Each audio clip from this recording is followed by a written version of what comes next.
I'm Jake. I'm Tom. And we are VIMTV, Velocities in Music, the best kept secret in music reviews. Today, guys, Tom and I are super pumped to review the new Baroness record, Yellow and Green. I'm wearing my yellow and green right there. Just kind of fitting, right? Yellow and Green. It's kind of fitting too. Yeah. Right? Yeah, actually, yeah. I'll bring that up in just a second. Yellow and Green, Baroness, third album. You guys, are you excited? If you like metal music, you were excited for Yellow and Green to come out. In fact, if you're a metalhead and a Baroness fan, when this came out, you were probably pissed off. And the reason is that this is less metal than Baroness is used to. I mean, or what Baroness fans are used to coming out of this band. They are, you know, it's their first full-length album in 3 years, and first of all, it's a double album, Yellow and then Green. And it's kind of a new take for them. They're kind of expanding their sound, honing their sound, really focusing on advanced song structures, and their instrumentation is just as tight as ever, but you don't get a lot of the harshness that you did on No, especially in the vocals. Right. I mean, there are still some badass solos and riffs, some good chunky riffs in there. You gotta have that.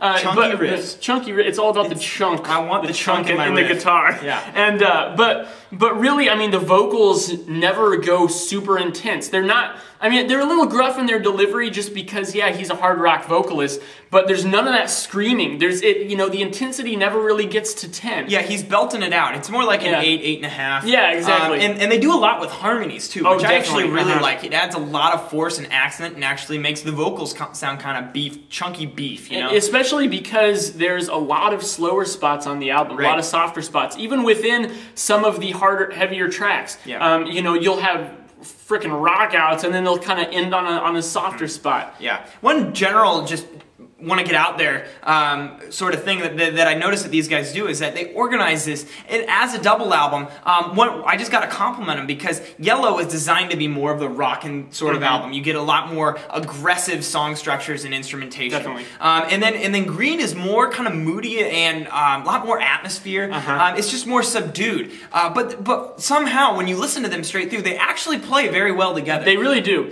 This whole album to me just feels like a journey. Yeah. You know, it feels like some weird, like, heavy metal spiritual journey. Like if there was like a metal soundtrack to like Lord of the Rings or something, like you just feel like you're on a travel, and it's really an experience that way. It's not just about the music, it's about the experience of going through the whole thing. Right. And I think it really works well that way. Right. Now, one thing that I thought kind of was an issue, or something that first I noticed, then kind of critiqued, and then was like, okay, how are they doing this? How are they using this? Because I think they did it on purpose, and that's all in the production.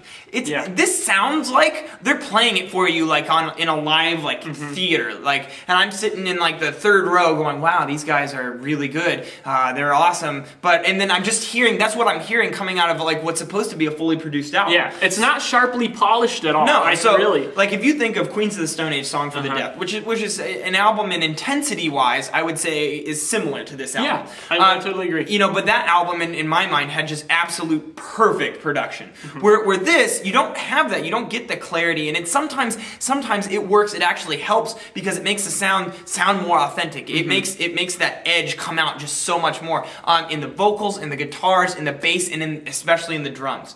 At times, I did feel like it needed more definition in certain tracks. There were a couple spots where it kind of backfired, it kind of went against them, but for the most part, I think it actually did support the idea they were going for. And yeah, another thing that I think will frustrate some people is the vocals.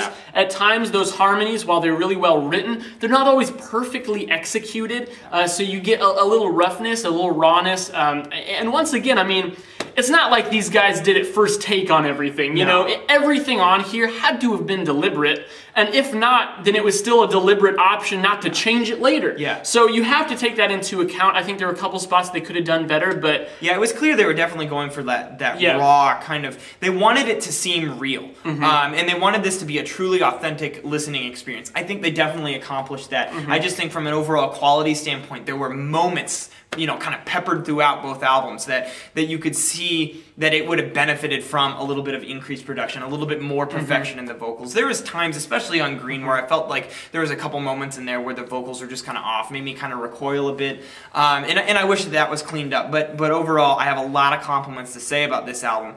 There are certain tracks in here where I'm just blown away. The track 4 on Yellow, Little Things, is absolutely incredible, going to be one of my favorite tracks of the year for sure. And then just, I love how the last 3 tracks on Green kind of just sum up the whole album without really having to go through everything that they've done so far. It's just kind of a nice atmospheric, and then the way it ends between track 8 on Green, the line between, and then track 9, If I Forget the Low Country, is just a really nice way to go out and take the album out. So I was just super impressed with it.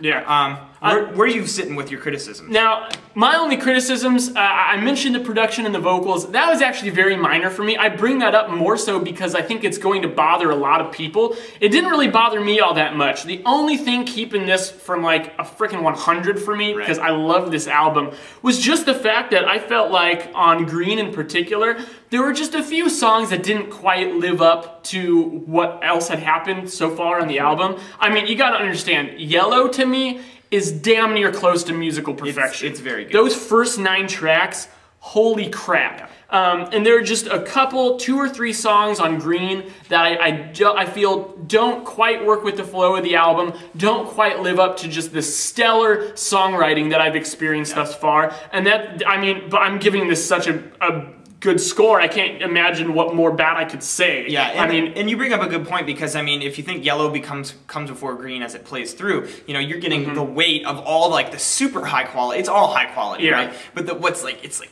this, you know, and Yellow's just a slightly better, and so you have to, it makes Green a little bit harder to get through. And at first that kind of bothered me. As I got to know those tracks, even on Green more, I really kind of felt like the whole listening experience you are definitely capable of going through, and they actually made it very easy to listen to the whole thing, even though it is 18 tracks of good length. So the only major criticism that I want to throw in here is while they are so consistent on their quality of every track, and while there is tracks that aren't quite as good as some of the highlights on Yellow, for sure, Tom, I completely agree with that. All the tracks are good, you would agree? Yeah. Okay, so my big thing here is that there is no track that just totally that's totally original, that totally redefines Baroness as a band, or totally redefines the album and says it just makes a bold statement. That is something I'm looking for in an upper 90s sort of album for me. And I just don't feel like these guys have it here. They have a ton of really consistently high quality material, but it's all stuff that's relatively safe, and it's been done before. You're seeing a lot of safe musical structures. You're seeing a lot of safe instrumentation that's all been done before, but it's just captured here, done so perfectly well, that, you know, I find this really an enjoyable listen, but I would have liked to have it been more original and defining at times. So that's kind of the only thing keeping me probably a little bit lower than where you're at. I'm sitting at an 88 on this one. I'm going 93, so this is my favorite album of the year so far. This is a great album. We're loving this. You guys should definitely check it out. I mean, I think even if you're not into metal, you may like this, even if you're just into like good rock music. This is a great album to get into. We're interested to hear what you guys think, so let us know at www.velocitiesinmusic.com or youtube.com/velocitiesinmusic. Which do you prefer, Yellow or Green? Because it's actually kind of a cool concept of the colors that they have going on here, the color-themed albums. Interested to see what colors come next. Let us know what you guys thought. And also, please follow us on Twitter, like us on Facebook. That's where we do all of our talking with you guys, and you guys are what makes VIMTV what it is. Thanks for watching. I'm Jake. I'm Tom. And we are VIMTV, moving music critique forward.